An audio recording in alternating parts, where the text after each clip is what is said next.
A Idade da Razão, do Sartre. Olá pessoal, tudo bem? Eu sou a Cami e hoje eu venho comentar este livro que eu li recentemente e gostei bastante. Antes de começar a comentar, vou pedir o de sempre, né, para você curtir este vídeo, caso você goste das minhas resenhas, se inscreva neste canal, caso ainda não seja inscrito, siga lá no Instagram, o Que Vi do Mundo, e veja as opções para membros. Vocês têm duas opções para serem membros do canal, e membro tem acesso a conteúdo exclusivo, sobretudo de teoria literária. Então dê uma olhadinha aqui no box de informação. Este livro foi escrito durante ali a Segunda Guerra Mundial. Alguns falam que foi em 1945, mas parece que foi em 1940. Foi um pouco antes, uns 2 anos antes, por aí. Ele faz parte de uma trilogia do Sartre. Histórias diferentes com o mesmo tempo. Então, aqui, a história se passa ali antes da guerra. A gente está na década de 30, então como pano de fundo a gente tem a Guerra Civil Espanhola e e a movimentação já para a Segunda Guerra. E temos aqui o Mathieu, um professor de filosofia francês, que tem 34 anos. Então percebam, nesse período, década de 30, ter 34 anos é como ter, sei lá, uns 50 agora, né? Pelos comentários que fazem. Inclusive, a Idade da Razão é referência a este momento de vida, não necessariamente 34, mas essa fase da vida naquele momento, né? A idade de uma pessoa de meia idade, porque para a época era, na verdade, para a época eu acho que a expectativa de vida era menor que 60. Então, sim, ele já estava para mais da metade da vida. Era para ter, assim, juízo, ter algumas coisas bem resolvidas e tal. Ele tem uma namorada, uma amante, digamos, Marcelle, que a namorada dele tem uma relação com ele há 7 anos e ela engravidou. Então, o começo do livro é mais ou menos isso. Ela anunciando que está grávida. Parece que eles tinham um acordo, né? Antes, assim, nenhum dos dois estava interessado em se casar, né? Porque não queria ceder a esta prática burguesa. E essa é a segunda razão, na verdade, porque a primeira, pelo menos para o Mathieu, é que ele queria ser livre. E ela engravida e isso vira um problema. E aí eles decidem, né, pelo aborto. Só que ele está todo preocupado com a saúde dela, não quer que ela faça essa operação em qualquer lugar, né? E aí sai procurando e tal. Ele finalmente tem a indicação de um bom médico, né? Um médico de confiança, mas como médico de confiança cobra mais caro. Então ele precisa de 4 a 5 mil francos para que ela faça essa cirurgia. E ele precisa disso rapidamente, ele tem uns 2 dias para conseguir esse dinheiro. Por quê? Porque este médico, o único de confiança que ele conhecia, estava para viajar, ia ficar fora do país por um tempo. Então, ele só tinha esse prazo. E aí ele sai à procura de alguém que empreste dinheiro para ele. E a parte mais interessante desse livro, para mim, é essa. Ele batendo na porta de pessoas conhecidas, então, assim, o irmão, um amigo, um outro amigo. E o que essas pessoas, o irmão e os amigos, revelam sobre ele. A imagem que ele tem perante essas pessoas. E é claro, como um bom professor de filosofia, a gente vê muitas reflexões. Um bom professor de filosofia que quer liberdade, a gente vê muitas reflexões. E o que é curioso, assim, 5 mil francos não é tanto dinheiro assim. Porque é claro que não é tanto dinheiro, não é um dinheiro que você tem assim na carteira facilmente, mas também não é tanto dinheiro assim. E essas pessoas que ele procura, todas têm condições de emprestar o dinheiro para ele. Só que nenhum empresta. Por quais razões elas não emprestam? Elas não emprestam por ele ser o que é, por ele ser como é. Ele é tentado, muitas vezes, a receber o dinheiro se fizeram outra coisa que o outro quer. Então, para ficar mais concreto, eu vou ler aqui algumas passagens para vocês entenderem do que eu estou falando. Ele vai primeiro procurar um amigo, o amigo dele muito bonito, que conhece ele e conhece a Marcelle. Aí ele pede dinheiro e o Daniel nega. Olha o que o Daniel fala. O Daniel tinha dinheiro, mas nega, né? Fala que não tem. Olha o que ele fala para o Mathieu.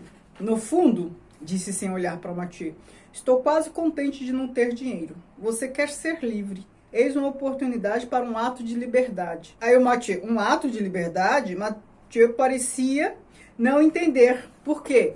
O que o Daniel está sugerindo? Ora, um ato de liberdade seria o quê? Casar com a Marcelle. Para o Mathieu isso não tem sentido nenhum. O Daniel fala, sim, casar com Marcelle.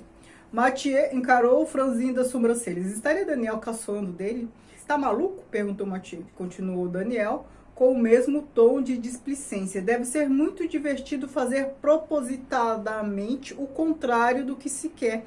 A gente fica outro. E aí segue. Então, o Daniel sugere que ele se case para ter liberdade. Aí parece um pouco sem sentido, até mesmo pra gente quando a gente lê, né? Aí a gente começa a pensar, nossa, casar para ter liberdade. Aí eu entendi, eu acho que é a liberdade da angústia. Liberdade da angústia da escolha. Ter que escolher, ter que decidir. A gente tem que decidir o momento todo. E aí quando você casa, você fica livre dessa angústia da escolha. Mas a liberdade também da angústia. Por quê? Porque a gente tem que escolher o tempo inteiro. Vocês percebem? Quando você tem liberdade, você tem mais opções. Tendo mais opções, você tem que escolher. E a escolha angustia. Estando casado, você não tem que escolher mais sobre ficar casado, casar com um ou casar com outro, ficar casado ou ficar solteiro. Você fica livre dessa angústia de ter que escolher. Foi essa lógica que eu cheguei. E aí, a parte mais interessante, não tem duas passagens aqui muito interessantes. São os dois próximos, acontece aqui com os dois próximos com os quais aqui o Mathieu vai se relacionar para pedir dinheiro, que é o irmão dele e depois um outro amigo. O irmão dele, mais velho, né, tem mais bem posicionado na vida, tem dinheiro, claro, só que ele nega também pro Mathieu. O irmão dele, o Jacques, também, assim como o Daniel, acha que ele tem que se casar com a Marcelle. E aí, a gente não pode se lembrar que a gente está em 1930, né? Uma mulher criar um filho solteira nessa época não era muito fácil, não era muito bem visto, né? Então, por isso que não é uma opção ela ficar solteira criando filho. Ele também ia se sentir muito mal. Então, as opções aqui, aborto ou casamento. Aí, o que o Jacques fala para ele depois de negar o dinheiro? Ele fala assim: o que escondes, disse Jacques, é que és um burguês envergonhado. Adorei esse termo. Eu voltei à burguesia depois de inúmeros erros, fiz um casamento de conveniência, mas você é burguês por gosto, por temperamento, e é teu temperamento que te empurra para o casamento, porque você está casado, Mathieu, disse ele com força. Aí o Mathieu fala: isso é novidade. Aí ele fala: sim, está casado, só que pretende o contrário por causa de suas teorias. Adquiriste hábitos com essa mulher. 4 vezes por semana vais tranquilamente encontrá-la e passas a noite com ela. E isso dura há 7 anos. Não tem mais nada de aventura. Você a estima, sente que tem obrigações para com ela, não a quer abandonar. Estou certo de que não procuras unicamente o prazer. Por maior que tenha sido, deve ter se embotado. Na realidade, deve sentar-te à noite junto dela e contar longamente os acontecimentos do dia, pedir conselhos nos momentos difíceis. Aí o Mathieu fala: evidentemente, disse erguendo os ombros. Pois bem, podes dizer-me em que isso difere do casamento? O fato de não morarem juntos? Aí o Mathieu fala: a abstenção da coabitação, um nada. Aí o Jacques: imagino muito bem que para você essa abstenção não deve ser um grande sacrifício. E aí continua. Eu amei essa passagem do burguês envergonhado. Por quê? O Mathieu tem suas teorias, né? Professor de filosofia, que é a liberdade, não sei o que, não sei o que. Mas ele tem os hábitos burgueses. Por mais que ele renegue isso, ele tem. A gente não consegue se livrar dos nossos hábitos. Então, assim, a gente não consegue se livrar da cultura. Você nasce no contexto em que as coisas estão dadas. E isso em vários aspectos. Eu falo em aspecto ali menor, né, um núcleo, um grupo de pessoas, né, o ambiente da família. O aspecto maior, a comunidade onde você vive, o país, e por aí vai. Você acaba sendo o resultado de toda essa influência coletiva. A sua memória individual é coletiva, os seus hábitos ali, que você nem para pensar neles, é fruto de convenções sociais ali da família, do grupo, da sociedade em que você está inserido, dos hábitos culturais do país e tudo mais. A gente não consegue se livrar disso, porque a gente nasce no meio disso, a gente naturaliza essas coisas sem perceber. O indivíduo é fruto da cultura. Então ele, depois que estudou, enfim, depois que aprendeu um monte de coisa na vida, quis a liberdade. Só que ele já estava moldado num modo de viver tipicamente burguês. O burguês é livre? Muito menos livre que pobre, porque tem mais convenções a seguir. Mesmo porque os burgueses que criaram regras de convivência, né? Quem tem poder de instituir o real. Então, eles, para manter as aparências, têm que seguir mais regras, instituem coisas, depois tem que cumprir. Só que aí o Mathieu quer dizer que ele é um outsider, mas não consegue. Não adianta ele mudar o nome das coisas ou simplesmente não morar junto com a Marcelle e rejeitar o casamento se ele tem hábitos de homem casado, ali, o relacionamento dela. O relacionamento dele com a Marcelle é de casado. E aí, ele segue na busca, né? Ele vai pedir dinheiro emprestado para um outro amigo que, como eu falei para vocês, a gente está aqui na década de 30. Ali o ambiente já, né, a guerra se aproximando. A guerra já acontecendo na Espanha, mas aqui na França o que mais amedronta é a aproximação da Segunda Guerra Mundial, né? Já sabem que o Hitler vai invadir a Tchecoslováquia e por aí vai. E aí o Mathieu vai pedir dinheiro para um amigo que é militante, que se filiou ao Partido Comunista e tal. E aí este amigo também rejeita o empréstimo. Por quê? Ele quer que o Mathieu entre, se filie ao Partido Comunista. E olha só aqui a fala. E aqui é a conversa dos dois, né? O Mathieu e o Brunet, que é amigo dele.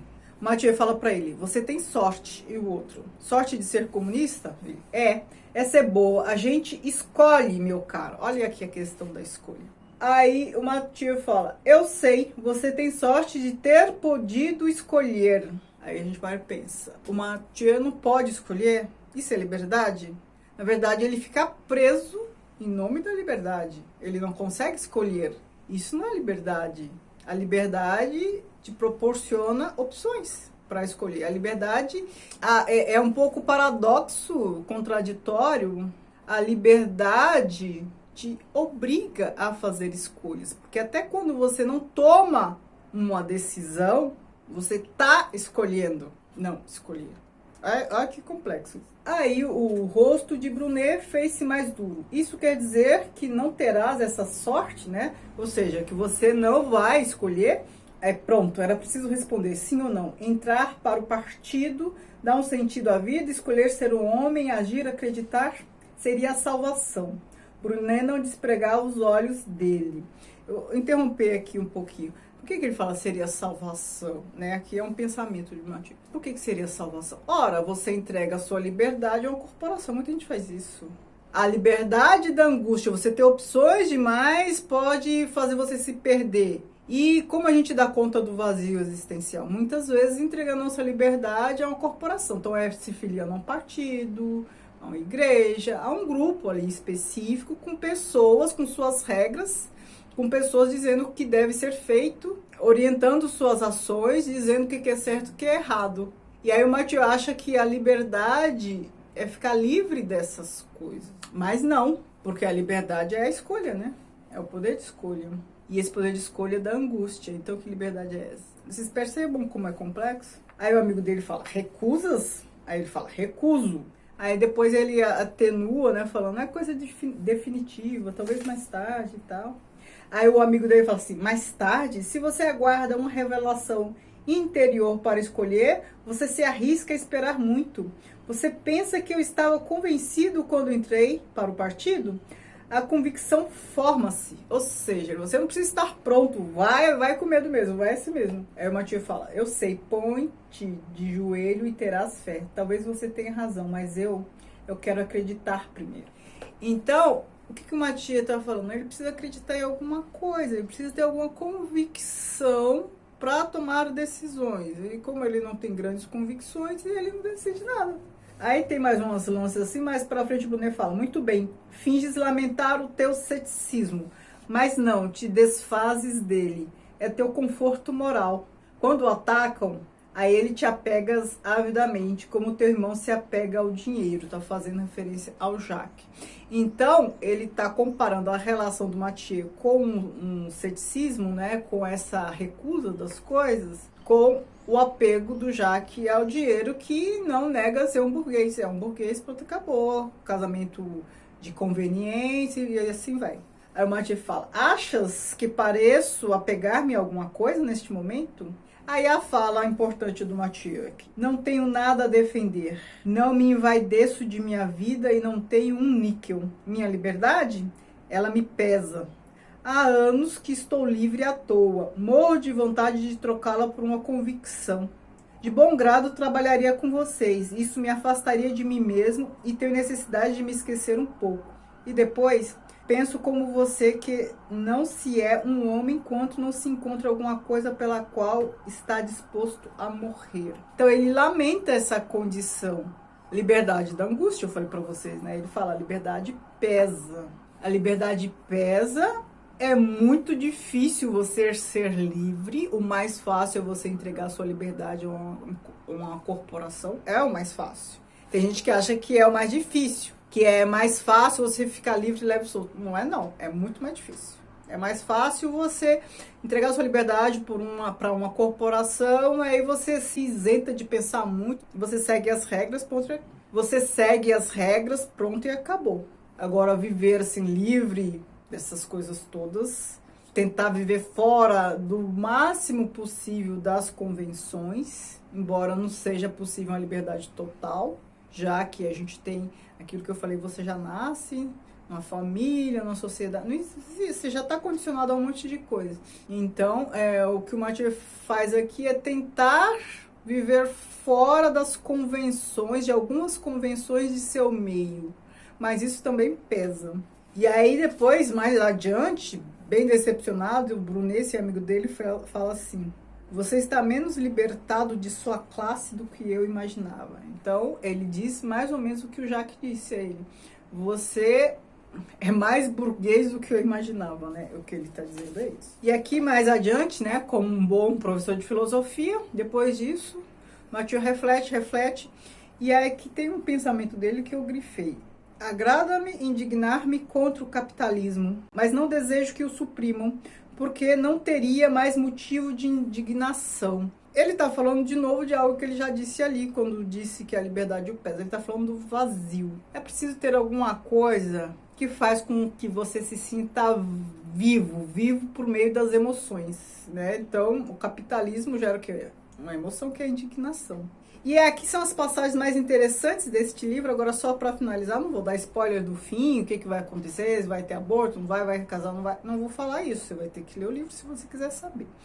Mas essa questão do Mathieu, né, o irmão dele que fala para ele, você está na idade da razão, não sei o quê. Ele concorda que ele está na idade da razão, mas porque naquele momento histórico, era o que havia, né? Ele era um homem que já tinha passado da meia-idade para a época.